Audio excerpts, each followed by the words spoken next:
نحمده ونصلي ونسلم على رسوله الكريم أما بعد فأعوذ بالله من الشيطان الرجيم بسم الله الرحمن الرحيم اللهم صل على سيدنا ومولانا محمد وعلى آل سيدنا ومولانا محمد وبارك وسلم وصل علیہ۔ عالمہ آن لائن ٹی وی پہ آپ سب کو خوش آمدید کہتی ہوں اور امید کرتی ہوں کہ آپ سب جہاں کہیں بھی ہوں گے اللہ تعالیٰ کی حفظ و امان میں ہوں گے اور بخیر و عافیت ہوں گے۔ اللہ تعالیٰ سے دعا ہے کہ اللہ تعالیٰ آپ سب کو ہمیشہ اپنی حفظ و امان میں رکھے اور اپنی رحمتوں کے سائے تلے رکھے، آمین۔ معزز ناظرین کرام، آج کی ویڈیو بہت ہی خاص ہے۔ آج میں آپ سب کی خدمت میں ایک ایسا خاص وظیفہ لے کر حاضر ہوئی ہوں کہ جس پر عمل کرنے سے نہ صرف آپ غربت اور مفلسی سے نجات حاصل کر سکتے ہیں بلکہ اللہ تعالیٰ آپ کو اپنے خزانوں سے مالا مال کر دے گا۔ اللہ تعالیٰ چاہتا ہے کہ اس کی مخلوق اس سے مانگے، بشرطے کہ وہ سچے دل سے اور نیک نیتی سے مانگے۔ اللہ تعالیٰ کبھی بھی اپنے بندوں کی دعا کو رد نہیں فرماتا۔ وہ چاہتا ہے کہ اس کی مخلوق اس سے مانگے، لیکن مانگے تو پورے یقین کے ساتھ مانگے، کیونکہ کسی بھی چیز میں اگر ہمارا کوئی شک شبہ ہوگا تو وہ مقصد ہمارا پورا نہیں ہو پائے گا۔ لہٰذا کسی بھی وظیفے کو شروع کرنے سے پہلے آپ اس پر مکمل یقین کریں۔ اگر تو آپ اس کو پورے یقین کے ساتھ شروع کرتے ہیں تو یقین مانیں کہ اس کے نتائج آپ کو بہت جلد بلکہ کچھ دنوں میں ہی ملتے ہوئے محسوس ہوں گے۔ آپ کا یقین اس چیز سے اور زیادہ بڑھنے لگے گا۔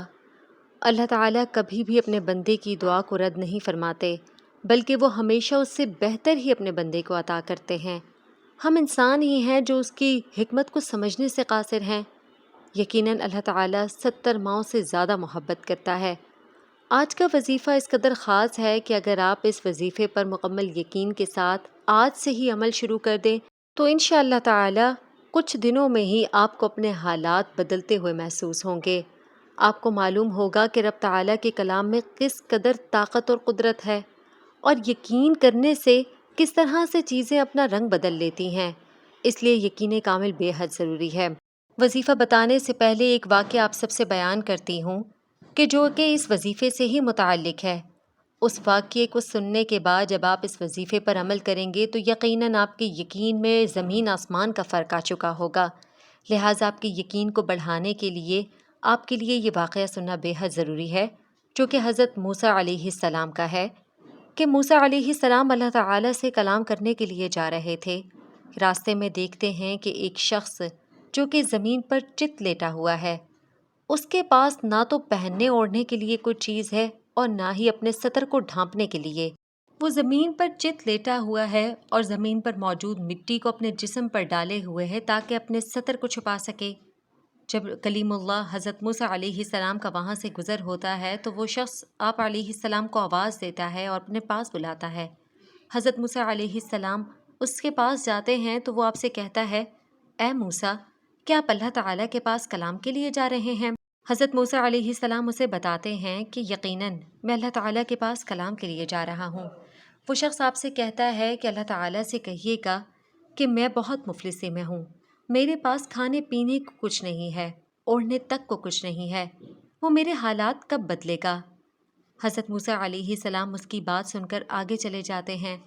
آگے آپ علیہ السلام کی ملاقات ایک اور شخص سے ہوتی ہے کہ اے موسیٰ، آپ اللہ تعالیٰ کے پاس کلام کے لیے جا رہے ہیں تو اللہ تعالیٰ سے کہیے گا کہ اس نے مجھے بے پناہ رزق دیا ہے، میرے پاس رزق کی فراوانی ہے، مجھ سے رزق سنبھالے نہیں سنبھلتا۔ آپ اللہ تعالیٰ سے درخواست کریں کہ وہ میرے رزق میں کمی عطا فرمائے۔ حضرت موسیٰ علیہ السلام اس شخص کی بات سنتے ہیں اور آگے چلے جاتے ہیں۔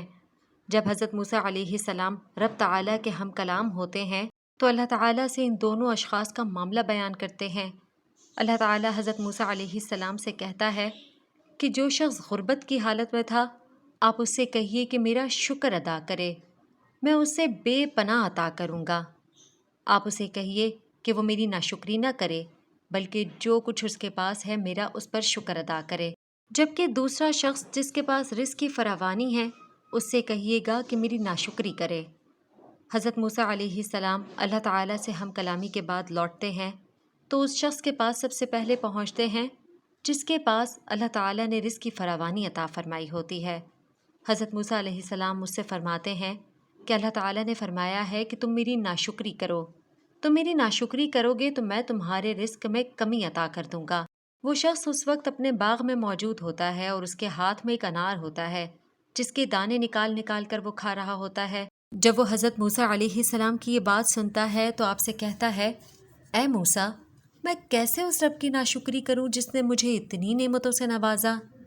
اس کا یہ کہنا ہوتا ہے کہ اس کے ہاتھ سے وہ انار نیچے زمین پر گرتا ہے اور اس کے دانے ہیرے جواہرات میں تبدیل ہو جاتے ہیں۔ حضرت موسیٰ علیہ السلام اس شخص کے پاس سے گزر کر جب دوسرے شخص کے پاس پہنچتے ہیں جس کے پاس سطر ڈھانپنے تک کو کچھ نہیں ہوتا، اس سے جب بیان کرتے ہیں کہ اللہ تعالیٰ نے تجھ سے فرمایا ہے کہ تو میرا شکر ادا کر تاکہ میں تجھے مزید عطا کر سکوں، وہ شخص حضرت موسیٰ علیہ السلام سے کہتا ہے، میں کس بات پر اللہ تعالیٰ کا شکر ادا کروں؟ اس نے مجھے دیا ہی کیا ہے؟ اس کا یہ کہنا ہوتا ہے کہ اس کے اوپر مٹی جو اس کا سطر ڈھانپے ہوئے ہوتی ہے وہ تک اس سے ہٹ جاتی ہے۔ اللہ تعالیٰ اسے برہنہ کر دیتا ہے، مٹی کو بھی یہ اجازت نہیں رہتی کہ وہ اس کے سطر کو ڈھانپے۔ اس واقعے کو پہلے بیان کرنے کا مقصد یہی ہے کہ آپ کو یہ فرق واضح ہو جائے کہ شکر کرنے والے اور ناشکری کرنے والے میں کس قدر فرق ہے اور کس طرح سے اللہ تعالیٰ کن کو نواز رہا ہے۔ اب آتے ہیں وظیفے کی جانب۔ وظیفہ کچھ یوں ہے کہ آپ نے 2 رکعت نفل نماز پڑھنی ہے۔ نفل نماز کو مکمل کرنے کے بعد آپ نے 1 تسبیح الحمدللہ رب العالمین کی پڑھنی ہے۔ پوری سورہ فاتحہ نہیں پڑھنی، 1 تسبیح جس میں تقریباً 100 دانے ہوں یا 101 102 دانے ہوں، اس تسبیح کو آپ نے لینا ہے، چھوٹی تسبیح کو نہیں جس میں 30 دانے ہوتے ہیں، وہ تسبیح نہیں۔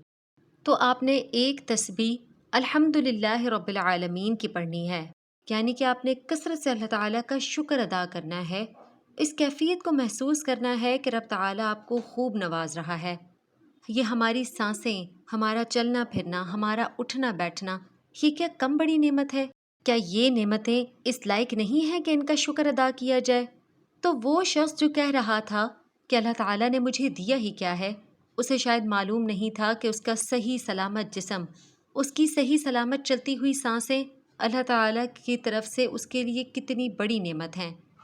ایک ایک چیز، جسم کا ایک ایک عضو ہماری طرف سے صدقہ مانگتا ہے، ہمیں اس کا صدقہ ادا کرنا چاہیے، اور اس کا آسان طریقہ کیا ہے کہ اللہ تعالیٰ کی دی ہوئی نعمتوں کو اسی کی عبادت میں لے کر آنا اور ان نعمتوں پر بار بار اللہ تعالیٰ کا شکر ادا کرنا۔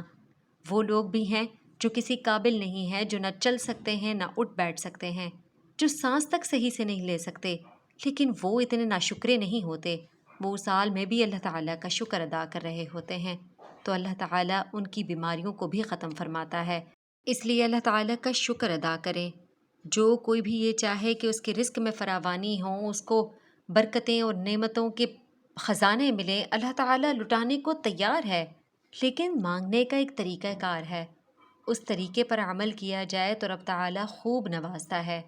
تو اس ویڈیو کو زیادہ سے زیادہ شیئر کریں اپنے دوستوں احباب میں، جس کے ساتھ آپ فیملی میں آپ کو سب سے زیادہ لگاؤ ہے، آپ چاہتے ہیں کہ ان کی مشکلات ختم ہوں، آپ ان سب کے ساتھ اس ویڈیو کو شیئر کریں، ان کی مشکلات کو حل کریں تاکہ اللہ تعالیٰ آپ کے لیے مزید آسانیاں پیدا فرمائے۔ ویڈیو کو زیادہ سے زیادہ لائک کریں اور چینل کو سبسکرائب کریں۔